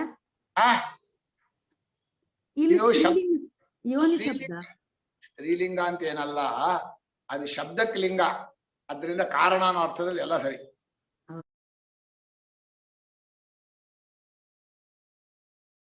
ಭೂರಿ ಸಮಾಸ ಮಾಡಿರೋದು ಏತದ್ಯೋನಿ ಭೂತಾನಿ. ಒಳಗಿನ ಲಿಂಗ ಹೆಂಗ್ ನಿರ್ಣಯ ಮಾಡ್ತಿದ್ದೀನ? ಈಗ ಶಾಸ್ತ್ರ ಯೋನಿತ್ವ ಇದೆ. ಶಾಸ್ತ್ರಂ ಯೋನಿ ಅಲ್ಲಿ ಗೊತ್ತಾಗಲ್ಲ. ಯಾಕೆ ಗೊತ್ತಾಗಲ್ಲ ಅಂದ್ರೆ ಅಲ್ಲಿ ಪ್ರಕೃತಿ ವಿಚಾರ ಇಲ್ಲಿ ಏತೇ ಪ್ರಕೃತಿ ಯೋನಿ ಅಂತ ಹೇಳಿರೋದು. ಪ್ರಕೃತಿ ಯೋನಿ ಅಂತ ಹೇಳೋ ಪ್ರಕೃತಿ ವಿಶೇಷವಾಗಿ ಹೇಳಿಲ್ಲ. ನಮ್ ವ್ಯಾಕರಣ ನೀವು ಹೇಳೋದು ನಮ್ ವ್ಯಾಕರಣ ಓದೋರಿಗೆ ಅರ್ಥ ಆಗಲ್ಲ. ಅಲ್ಲ ಒಪ್ಕೋತೀವಿ. ಅಲ್ಲ ಇಲ್ಲಿ ಯಾವ ಲಿಂಗ ಹೇಳಿದ್ರೆ ನಿರ್ಣಯ ಮಾಡೋದು ಹಾಗೆ ಎಂದ ನಾನು ಆಗ್ಬಹುದು. ಸ್ತ್ರೀಲಿಂಗ ಅಲ್ಲ, ಸ್ತ್ರೀಲಿಂಗವನ್ನೇ ಹೇಳಿದಾರೆ ಅಂತ ಹೇಗೆ ಗೊತ್ತಾಗಲ್ಲ. ಏತದ್ಯೋನೀನಿ ಏಷಾಂ ತಾನಿ ಭೂತಾನಿ. ಏಷಾಂ ಭೂತಾನಾಂ, ಇಲ್ಲಿ ಭೂತಾನಾಂ ಅಂದ್ರೆ ಯಾರ್ಯೋ ಯಾವ ಭೂತಗಳಿಗೆ? ಚತುರ್ವಿಧಾನಾಂ ಭೂತಾನಾಂ. ಗೊತ್ತಾಗತ್ತಾನ ಚತುರ್ವಿಧ ಭೂತ ಅಂದ್ರೆ ಜರಾಯುಜಾನೇನಾ? ಜರಾಯುಂದನಾ? ಗರ್ಭಕೋಶ ಇದು ಮೇಲಿರೋ ಚೀಲ, ಕಸ ನೀರ್ ಹಾಕಿ ಬೊಂಬೆ ಹಾಗೆ ಪ್ರಾಣಿ ಎಲ್ಲ ಹುಟ್ಟಿರೋದೇ ಹಾಗೆ, ಅದಕ್ಕೆ ಏನು ಮಾಡಕ್ಕಾಗಲ್ಲ. ನೀರಲ್ಲಿ 10 ತಿಂಗಳು ಮುಳುಗಾಕ್ತಿವೆ, ಸುಮ್ನೆ ಬಿಡಲ್ಲ. 3 ನಿಮಿಷ. ಏತದ್ ಯೋನಿ ಭೂತ ಸರ್ವಾಣಿ. ಆಯ್ತು, ಟೈಮ್ ಆಗೋಗಿದೆ, 5 ನಿಮಿಷ ಇದೆ. ಸರ್ವಾಣಿ ಏತದ್ ಯೋನಿ ಭೂತಾನಿ ಏವಂ ಉಪಧಾರಯ ಜಾನಿ ಯಸ್ಮಾನ್ ಮಮ ಪ್ರಕೃತಿ ಯೋನಿ ಕಾರಣಂ ಸರ್ವಭೂತಾನಾಂ ಅತಃ ಅಹಂ ಕೃತ್ಸ್ನಸ್ಯ ಸಮಸ್ತಸ್ಯ ಜಗತಃ ಪ್ರಭವಃ ಉತ್ಪತ್ತಿಃ ಪ್ರಲಯಃ ವಿನಾಶಃ ತಥಾ. ಯಾವ ಕಾರಣದಿಂದ ನನ್ನದೇ ಆದ ಪ್ರಕೃತಿ, ನನ್ನಲ್ಲೇ ಕಲ್ಪಿತವಾದ 2 ಪ್ರಕೃತಿಗಳು ಸೇರಿಕೊಂಡು ಸಕಲ ಭೂತಗಳಿಗೆ, ಎಲ್ಲಾ ವಿಧವಾದ ಪ್ರಾಣಗಳಿಗೂ ಕೂಡ ಕಾರಣವಾಗಿದೆಯೋ, ಆದ್ರಿಂದ ನಾನೇ ನನ್ನನ್ನೇ ತಪ್ಪಿಳಿದಿದ್ದರಿಂದ ನನ್ನನ್ನೇ ಅಪರಾ ಪ್ರಕೃತಿ ಅಂತೂ ತಿಳ್ಕೊಂಡ್ಯಾರೆ, ನನ್ನನ್ನೇ ಪರಾಪ್ರಕೃತಿ ಅಂತೂ ತಿಳ್ಕೊಂಡಿದ್ದಾರೆ. ಜೀವನಾಗಿ ತಿಳಿದದ್ದು ನನ್ನನ್ನೇ ತಪ್ಪಾಗಿ, ಈ 8 ಭೂತಗಳಾಗಿ ತಿಳಿದದ್ದು ನನ್ನನ್ನೇ, ಅದೆರಡು ಮಿಕ್ಸ್ ಮಾಡ್ಕೊಂಡದ್ದು ನನ್ನನ್ನೇ. ಹೀಗಾಗಿ ನನ್ನ ತಪ್ಪು ತಿಳುವಳಿಕೆಯಿಂದಲೇ ಇದೆಲ್ಲ ತೋರ್ತಾ ಇರೋದ್ರಿಂದ ನಾನೇ ಸಮಸ್ತ ಜಗತ್ತಿಗೂ ಉತ್ಪತ್ತಿ. ತಪ್ಪು ತಿಳುವಳಿಕೆಯಿಂದ ತೋರ್ಕೊಂಡದ್ದಕ್ಕೆ ಉತ್ಪತ್ತಿ ಹೆಸರು, ಬೇರೆ ಏನು ಪ್ರಯತ್ನ ಬೇಕಾಗಿಲ್ಲ. ಇದ್ದದ್ದನ್ನ ಇನ್ನೊಂದು ರೀತಿಯಿಂದ ತಿಳ್ಕೊಳ್ಳೋದೆ ಹುಟ್ಟು. ಇರುವ ಮರವನ್ನ ಬೇರೆ ಆಕಾರವಾಗಿ ತಿಳ್ಕೊಂಡು ಬಾಗಿಲು ಒಂದು ಶಬ್ದ ಹೇಳಿದ್ರೆ ಬಾಗಿಲು ಗೊತ್ತಾಯ್ತಾ? ಹುಟ್ಟು ಅಂದ್ರೇನೋ ಇದ್ದದ್ದನ್ನ ಇನ್ನೊಂದಾಗಿ ತಿಳಿಯೋದು ಹುಟ್ಟು.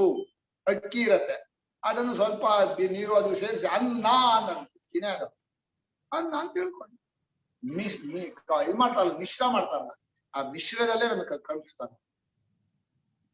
3-4 ಥರ ಮಿಶ್ರ. ಈಗ ಬಟ್ಟೆಗೆ ಹೀಗೆ ನೂಲು ಸೇರಿಸ್ತಾರೆ, ಅದು ನೂಲು ಹಾಗೆ ಇರುತ್ತೆ. ಆದ್ರೆ ಈ ಸಾರು ಮಾಡುವಾಗ ಬೇರೆ ಬೇರೆದೆಲ್ಲ ಸೇರಿ ಸಾರು ಒಂದು ಹಾಗೆ ದೇಹ ಆಗೋದು 5 ಭೂತಗಳು ಸೇರಿ ಒಂದ್ ದೇಹ ಅಂತ ಅನ್ಸ್ತಾರೆ. ಒಂದ್ ದೇಹ ಅಲ್ಲ ಅದು, ಇದು ಬೇರೆ ಬೇರೆನೆ. ನೀವು ಮಿಕ್ಸ್ ಮಾಡ್ಬಿಟ್ರ ಮಿಕ್ಸ್ ಆಗೋದಿಲ್ಲ. ಈಗ ಅಲ್ಲ, ಕೊನೆ ವಿಚಾರ ಅಲ್ಲ, ನಾನು ದೃಷ್ಟಾಂತ ಕೊಟ್ರೆ ದೃಷ್ಟಾಂತಲ್ಲಿ ಹೇಳ್ಕೊತೀರಲ್ಲ. ಯಾವ್ದು ಒಂದೇ ಆಕಾಶವು ಅದು ಸರಿ, ಕಾರ್ಯಕಾರಣ ಪ್ರಕ್ರಿಯೆ ವಿಷಯ ಬೇರೆ. ಇಲ್ಲಿ ಹುಟ್ಟು ಅಂದ್ರೆ ಹೇಗೆ ಅಂದ್ರೆ ಮಿಶ್ರ ಮಾಡೋದಲ್ಲ, ಒಂದನ್ನು ಇನ್ನೊಂದಾಗಿ ತಪ್ಪು ತಿಳಿಯೋದು. ನನ್ನನ್ನೇ ಈ ರೀತಿ ತಪ್ಪಾಗಿ ತೋರಿಸ್ತಾ ಇರೋದ್ರಿಂದ ನಾನೇ ಜಗತ್ತಿಗೆ ಕಾರಣ. ಪ್ರಕೃತಿ ದ್ವಯದ್ವಾರೇಣ ಅಹಂ ಸರ್ವಜ್ಞಃ ಈಶ್ವರಃ ಜಗತಃ ಕಾರಣಂ. ಇಲ್ಲಿ ಈ 2 ಪ್ರಕೃತಿಗಳ ಮೂಲಕವೇ ಅಂದ್ರೆ ನಂದೇನ್ ತಪ್ಪಿಲ್ಲ, ಅವರು ಸೃಷ್ಟಿ ಮಾಡಿ. ಯಾಕ್ರೆ ಹೆಚ್ಚು ಕಡಿಮೆ ಮಾಡಿದ್ರೆ ಈಶ್ವರ ಸೃಷ್ಟಿ, ಇಲ್ಲಂದ್ರೆ ತಪ್ಪಿಸ್ಕೊಳಕ್ ಆಯ್ತಾ ಇಲ್ವಾ? ಈ 2 ಪ್ರಕೃತಿಗಳ ಮೂಲಕವಾಗಿ ಸರ್ವಜ್ಞನಾದ ಈಶ್ವರ. ಇಲ್ಲಿ 2 ಅಂಶ ಇದೆ, ಸರ್ವಜ್ಞ, ಸರ್ವಶಕ್ತಿ, ಮಹಾಮಾಯ ಅಂತ. ಇದ್ದಾಗೆ ಇದು ಬೇರೆ ತರ ತೋರೋದು ಮಹಾಮಾಯ. ಎಲ್ಲರ ಅಷ್ಟೂ ರಚನೆಯನ್ನು ಮೊದಲೇ ತಿಳ್ಕೊಂಡು ನಿಮಿತ್ತ ಕಾರಣವಾಗೋದು ಸರ್ವಜ್ಞ. ಎಲ್ಲಾ ಹುಟ್ಟುವ ವಸ್ತುಗಳ ಶಕ್ತಿಯಾಗಿರೋದು ಸರ್ವಶಕ್ತಿಯಾದ ಈಶ್ವರ. ಸರ್ವಜ್ಞ ಸರ್ವಶಕ್ತರಾದ ಈಶ್ವರ ಮಹಾಮಾಯಾನಂದ ಪರಮಾತ್ಮ, ಅವನೇ ಜಗತ್ತಿಗೆ ಕಾರಣ. ಅವನಲ್ಲದೆ ಇನ್ನೊಂದು ಕಾರಣ ಇಲ್ಲ. ಈಗ ನಿಜವಾದ ಕಾರಣ ಯಾರೋ? ಪರಮಾತ್ಮನೇ. ಪರಮಾತ್ಮನು ಸರ್ವಜ್ಞನೋ ಸರ್ವಶಕ್ತನೋ ಮಹಾಮಾಯನೂ ಆಗಿದ್ದಾನೆ. ಸರ್ವಜ್ಞರಾದ್ರಿಂದ ಎಲ್ಲಿ ಯಾವ್ಯಾವ ರಚನೆ ಹೇಗಿರ್ಬೇಕು ಅಂತ ಗೊತ್ತು. ಆಕಾಶ ಹೇಗಿರ್ಬೇಕು, ಸಮುದ್ರ ಹೇಗಿರ್ಬೇಕು, ವಾಯು ಹೇಗಿರ್ಬೇಕು, ಭೂಮಿ ಹೇಗಿರ್ಬೇಕು, ಸೂರ್ಯ ಹೇಗಿರ್ಬೇಕು, ಎಷ್ಟು ದೂರದಲ್ಲಿ ಇರ್ಬೇಕು ಸೂರ್ಯ, ಭೂಮಿ ಹೇಗೆ ತಿರುಗಬೇಕು, ಅದೆಲ್ಲ ಕಾಲದ ಎಲ್ಲ ಸರ್ವಜ್ಞಾನ ಅಂತಿದ್ರೆ ಆಯಾ ಭೂತಗಳ ಶಕ್ತಿಯು ತಾನೇ ಆಗ್ಬೇಕಲ್ಲ. ಅಲ್ಲಿ ಹುಟ್ಟಿರೋದು ಎಲ್ಲ ತಾನೇ ತೋರಿಸ್ಕೊಂಡು ಎಲ್ಲಾ ಶಕ್ತಿಗಳಾದ. ಆಮೇಲೆ ಇದ್ದಾಗೆ ಇದ್ದು ಈ ರೀತಿ ತೋರ್ಕೋಬೇಕಲ್ಲ, ಅದು ಮಹಾಮಾಯ. ಬುದ್ಧಿಗೆ ಊಹೆ ಮಾಡೋಕ್ಕಾಗದು. ಅದು ಈ 3 ಗುಣವನ್ನ ಈಶ್ವರನ ಮೇಲೆ ಹೇರ್ಬಿಟ್ರೆ, ಸರ್ವಜ್ಞನೋ ಸರ್ವಶಕ್ತನೋ ಮಹಾಮಾಯನ 3 ಗುಣ ಇದ್ಬಿಟ್ರೆ ಸೃಷ್ಟಿನ ನಾವು ಕಲ್ಪಿಸ್ತೀವಿ. ಅಲ್ಲಿಂದ ಮುಂದಕ್ಕೆ ನಿಮ್ಮ ಪ್ರಾರಂಭಕ್ಕೆ ತಕ್ಕ ನಿಮ್ ಫಲ ಕೊಡ್ತಾನೆ. ಫಲ ಮತ ಉಪಪತ್ತೇ. ಏನ್ರಿ ಫಲ ಆಯ್ತಲ್ಲ, ನೀವು ಹಿಂದೆ ಮಾಡಿರೋ ಕರ್ಮ ಇವತ್ತು ಊಟ ಮಾಡ್ತೇವೆ. ಮಾಡೋದನ್ನ ಹಾಗಿಲ್ಲಪ್ಪ, ಮಾಡುವಾಗ ಚೆನ್ನಾಗಿರುತ್ತೆ, ಊಟ ಮಾಡುವಾಗ ಚೆನ್ನಾಗಿಲ್ವಾ? ಅದೆಲ್ಲ ಕೇಳಲ್ಲ. ನೀವು ಅವತ್ತು ಮಾಡಿದ ಮೇಲೆ ಇವತ್ತು ಊಟ ಮಾಡ್ಲೇಬೇಕು. ಅದೇನಾದ್ರೂ ಕೊಳ್ಳಿ ದೇಹಕ್ಕೆ ಸಿದ್ಧವಾಗಿ ಭಗವಂತ ನಿನ್ನ ಪ್ರಸಾದ ಏನು ಅನುಗ್ರಹ ಮಾಡಿದೆಯಾ, ಫಲವನ್ನ ನೀನೇ ಫಲರೂಪವಾಗಿ ಬಂದಿದೆಯಾ, ಸ್ವೀಕಾರ ಕಷ್ಟವೋ ಸುಖವೋ. ಹೀಗೆ 2 ಪ್ರಕೃತಿಗಳ ಮೂಲಕವಾಗಿ ನಾನೇ ಜಗತ್ತಿಗೆ ಕಾರಣಪ್ಪ. ಈ ಜಗತ್ತೆಂಬ ಕಾರ್ಯದಿಂದ ಕಾರಣದ ನನ್ನನ್ನು ತಿಳ್ಕೊಂಡು ಬಿಟ್ರೆ ನಾನು ಸೃಷ್ಟಿ ಮಾಡಿದ್ದು ನಿನ್ ಸಾರ್ಥಕ. ನಾನು ಹೆತ್ತು ಕೊಟ್ಟನಲ್ಲ, ಆಯ್ತಪ್ಪ ಹೇಗಾದ್ರೂ ಮಾಡಿ ಪ್ರಪಂಚದ ತಿಳ್ಕೊಂಡ್ಬಿಡು, ನಿನ್ ಟೈಮ್ ಎಲ್ಲ ಸಾರ್ಥಕ ಅಂತೇಳಿ ಪರಮಾತ್ಮ ಕಾರ್ಯಕಾರಣ ಪ್ರಕ್ರಿಯೆಯನ್ನು ಸಂಕ್ಷಿಪ್ತ ಹೇಳಿದ. ಇದರಿಂದ ಏನಾಯ್ತು ಅಂದ್ರೆ ಯಾವಾಗಲೂ ಪರಮಾತ್ಮನಿಗಿಂತ ಬೇರೆ ಇಲ್ಲ ಪ್ರಪಂಚವೆಲ್ಲ ಏನಾಗಿದೆ ಪರಮಾತ್ಮನೇ. ಹುಟ್ಟೋಕ್ ಮುಂಚೆನೂ ಪರಮಾತ್ಮನೇ, ತೋರುವಾಗಲೂ ಪರಮಾತ್ಮನೇ, ಅಡಗಿದಾಗಲೂ ಪರಮಾತ್ಮ. ಹೇಳೋಕ್ ಕಾರಣ ಇಲ್ಲ. ಉಂಡೆಯಾಗಿ ತಗೊಂಬಂದಿದ್ದ, ಹೀಗಂದ್ರೆ ಪುಡಿ ಆಯ್ತು. ಅವನಿಗೆ ಹಿಟ್ಟೇ ಬೇಕಾದದ್ದು. ಹಿಟ್ಟಾಯ್ತು, ಉಂಡೆ ಆಯ್ತು, ಇದಾಯ್ತು, ಎಲ್ಲ ಆಕಾರದಲ್ಲಿ ಚಕ್ಲಿ ಕೊಟ್ಟರು ಮಕ್ಕಳು ಇಡೀ ಚಕ್ಲಿ ಕೊಡೋದು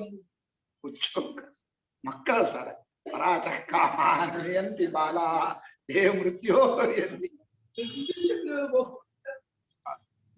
ಓಂ ಸಾಕು, ಟೈಮ್ ಆಯ್ತು.